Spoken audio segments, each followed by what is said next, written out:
ನಮಸ್ಕಾರ ಎಲ್ಲರಿಗೂ ನಿಜ ಜೀವನ ಕಥೆ ಕನ್ನಡ ಚಾನಲ್ಗೆ ನಿಮಗೆಲ್ಲ ಸ್ವಾಗತ. ಈಗ ಈ ವಿಡಿಯೋದ ನಾನು ಏನು ಹೇಳಕತ್ತೇನೆ ಅಂದರೆ, ಈಗ ಇದರಲ್ಲೂ ನಿಮ್ಗೆ ತಮ್ಮನೇಲಿ ನೋಡಿದ ತಕ್ಷಣ ಗೊತ್ತಾಗಿರ್ತೈತಿ.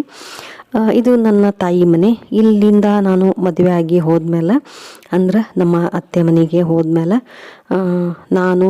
ನಾವು ನಮ್ಮ ಮನೆ ಒಳಗೆ ಯಾರ್ಯಾರು ಇದ್ವಿ ಅಂತ ಹೇಳೋದಾದ್ರೆ, ನಾನು, ನಮ್ಮ ಅತ್ತೆ, ನಮ್ಮ ಮನೆಯವರು ಮತ್ತು ಇದು ನಮ್ಮ ಮನೆ ನೋಡ್ರಿ.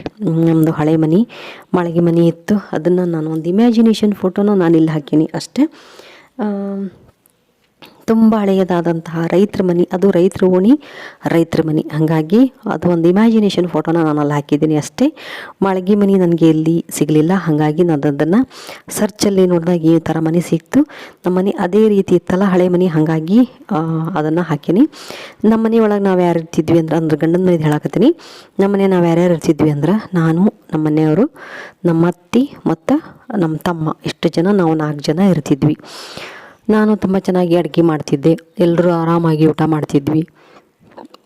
ಇನ್ನೊಂದೇನಪ್ಪ ಅಂದ್ರೆ, ನನ್ನ ಗಂಡನ ಮನೆಯಲ್ಲಿ ಹೊರಗಡೆಯಿಂದ ತಂದು ತಿನ್ನೋ ಅಭ್ಯಾಸ ಜಾಸ್ತಿ ಅವರಿಗೆ. ಏನಪ್ಪ ಅಂದರೆ, ಬಜ್ಜಿ, ಮಿರ್ಚಿ, ಮಂಡಕ್ಕಿ ಆ ಥರ ಹೊರಗಡೆಯಿಂದ ಕಟ್ಟಿಸ್ಕೊಂಡು ಬಂದು ಭಾಳ ತಿನ್ನೋ ಅಭ್ಯಾಸ ಅವಾಗೂ ಇತ್ತು. ನಮ್ಮ ಮಾವನವ್ರಿಗೆ ಇತ್ತಂತ ಅದನ್ನು ಇವರು ಕೂಡ ಮಾಡ್ತಿದ್ರು. ನಮ್ಮ ಮಾವನವ್ರು ಇರಲಿಲ್ಲ, ನಾನು ಮದುವೆ ಆಗಿ ಹೋದಾಗ ನಮ್ಮ ಮಾವನವ್ರು ಇದ್ದೆಲ್ಲ ತೀರ್ಕೊಂಡಿದ್ರು. ಇವರು ಅದನ್ನೇ ಪಾಲಿಸ್ಕೊಂಡು ಹೊಂಟಿದ್ರು. ಅಜ್ಜ ಇದ್ದಾಗ ತರಿಸ್ಕೊಂಡು ತಿಂತಿತ್ತಂತೆ ಎಲ್ಲ ಅದನ್ನು. ಹಾಗಾಗಿ ನಾನು ಚೆನ್ನಾಗಿ ಅಡುಗೆ ಮಾಡ್ತಿದ್ದೆ. ಭಾಳ ಇಷ್ಟಪಡ್ತಿದ್ರು ಎಲ್ಲರೂ ನನ್ನ ಅಡುಗೆನ ಗಂಡನ ಮನೇಲಿ ತುಂಬ ಇಷ್ಟಪಡ್ತಿದ್ರು. ಹಾಗಾಗಿ ನಾನು ರುಚಿಯಾಗಿ ಅಡುಗೆ ಮಾಡ್ತಿದ್ದೆ. ನಮ್ಮ ಅತ್ತೆನೂ ಇಷ್ಟಪಡ್ತಿದ್ರು. ಎಂದು ಏನು ಅಡುಗೆ ಮಾಡೋದಕ್ಕೆ ಬೈಲಿಲ್ಲ, ಏನೂ ಹೇಳಿಲ್ಲ. ನನಗೆ ರೊಟ್ಟಿ ಒಂದು ಬಿಟ್ಟು ಇನ್ನೋದೆಲ್ಲ ಕೆಲಸ ನಾನು ಮಾಡ್ತಿದ್ದೆ. ಸ್ವಚ್ಛವಾಗಿ ಮನೆ ಇಡ್ತಿದ್ದೆ, ಮನೆ ಮಾತ್ರ ಕ್ಲೀನ್ ಮಾಡ್ತಿದ್ದೆ. ಆಮೇಲೆ ಪಾತ್ರೆ ಎಲ್ಲ ಕ್ಲೀನಾಗಿ ತೊಳಿತಿದ್ದೆ, ಬಟ್ಟೆನೂ ಕ್ಲೀನಾಗಿ ವಾಶ್ ಮಾಡ್ತಿದ್ದೆ.